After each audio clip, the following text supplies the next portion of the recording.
Hey everyone, it's Dark Assassin. So people have been having troubles with their APS sharks.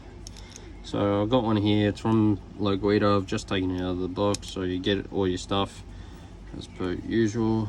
I've already got a cylinder in here that I've already punched a hole. Why did I do it up so much?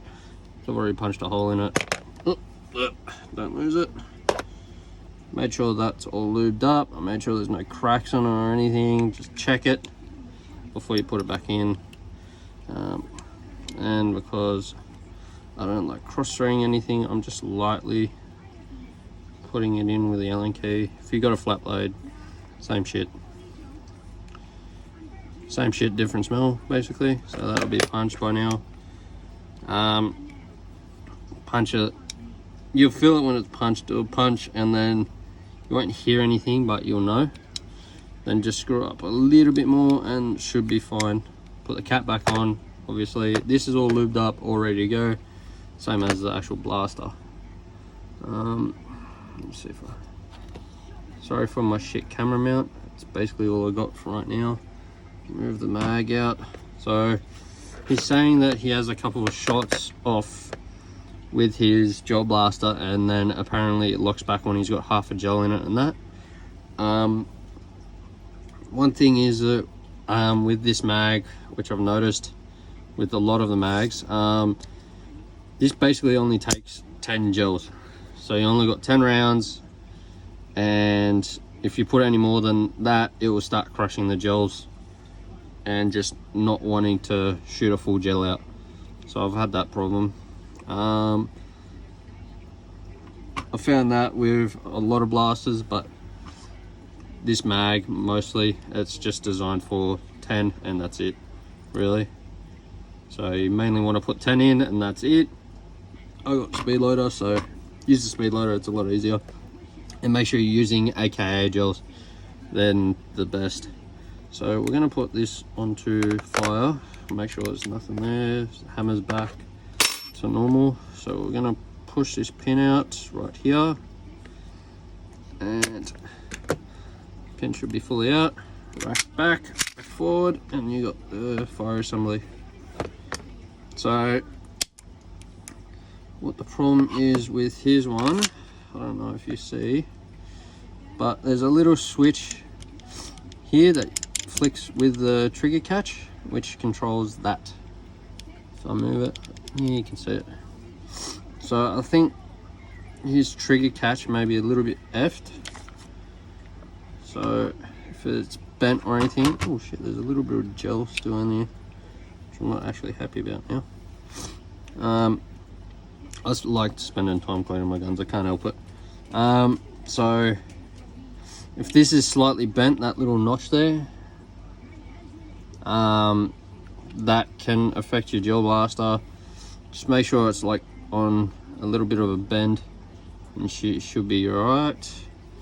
Next, you want to make sure this isn't bent or anything. Nothing bent like that. So your trigger shouldn't be bent for your hammer assembly. Your hammer is up right now. If I bend it back and go like that, it's smoothly moving. So just watch. Move smoothly, it's fine. I always chuck a shit ton of grease in here, not oil, grease, because oil won't last as long as grease, and mixed in grease likes to, you know, it's pretty good for certain moving parts. So I put grease and then oil any in there in the mag, because you can't really put grease in the mag, so we put oil in the mag because it swishes around in there with the gas. But make sure you check everything in here. So make sure that's a bit straight. So it's like on a 5-degree angle from the ground. If you put it like that, it's like on a 5-degree angle for that little pin right there. Oh, I'll get this. So this little pin right here that I've got under the screwdriver thing, that should be like on a 5-degree angle when it's just laying down like that. Then yeah, make sure you chuck grease here, chuck grease there, inside the rails there. So I got plenty right there and there. I've already got grease every bloody where because I pre-grease it when I put it away. And then he's also saying that it's not firing. So I'm just taking that return spring out. Take the return spring out. Take the barrel assembly out. Check the barrel. See if there's anything in there. See if it's sharp. If it's sharp, then there's something wrong. And I would suggest getting a reamer and then taking the barrel aside. Knew that for today. So basically make sure you take your barrel assembly apart, and then if you can, basically you move that bit to the side, and you should be able to get it out. Then unscrew those screws there, take the barrel out, check the barrel. If it's the wrong way, which I've noticed with some, it will look like that crappy bit, which is the out to go out, and that should be nice and smooth to go in, which I've already switched this one around because when we were at the game we noticed it was the wrong way. Make sure your bucking there is nice and smooth and shouldn't have any problems with that. If there's any other problems, you'll find it pretty quickly, but that's basically the main problem with what I'm finding with people. Either not lubing their gun enough, or they don't know what's happening. So the bucking has an angle right there, which you can see a little bit if I put it that way, and if I put it that way, you can see that's the right way. Shouldn't have any problems. All in all, this is a really good blaster. I prefer CO2 blasters over gas because gas doesn't like cold weather at all, and because it's coming up to summer, we shouldn't have a problem, but still some people do have problems, not naming names. I know a lot of people that have broken their gel blasters. My mate had his backing plate of his gel blaster break off because someone replaced it with a 3D print, and it was I'm gonna guess it was ABS plastic. I will not 3D print blaster parts out of ABS plastic. I'll either use nylon if you can, or if you can, you get PET, I think it is, which is the strongest plastic, but it's like goes up to 300 degrees in printing. So just do that, guys, because otherwise, I think, who was it? Either Tac Toys or Tactical Edge, I'm not too sure, don't quote me on it, has backing plates for the blasters. I'm talking about the P1 as well. His P1 came apart and he wasn't using CO2, he was using green gas.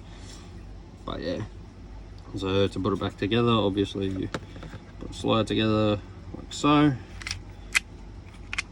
If we can get it properly, oh wait, that's better. And rack, put the pin in, just do that a few times, make sure it's moving smoothly. If there's anything blocking it, you'll find it pretty quickly. So if I find anything blocking it, I'll look. Normally put the slide catch there, just keep my finger under it and put it into safe just so nothing happens while I'm checking it. Check the barrel, make sure nothing's in there. Oh, there we go, nothing's in there. Sweet. Move the action forward, fire it, and that's basically ready to put away. Or if you're getting a game ready, put the CO2 in, put the mag in, and you should be good to go. If you have any problems with them, feel free to ask me, because why not? I know a fair amount about gas blowback blasters. Even though this is my first gas blowback blaster, I know a fair amount about gas blowback airsoft guns, which these are basically the same. I've rebuilt some when I went to America a few times, so it's pretty easy. Do like the Shark though, because it's CO2. I'll do a review maybe the week coming. So this week coming, I'll do a review probably on Thursday. I might do a live on my Twitch, or I might do a live on YouTube. It's up to you guys if you watch or not, obviously.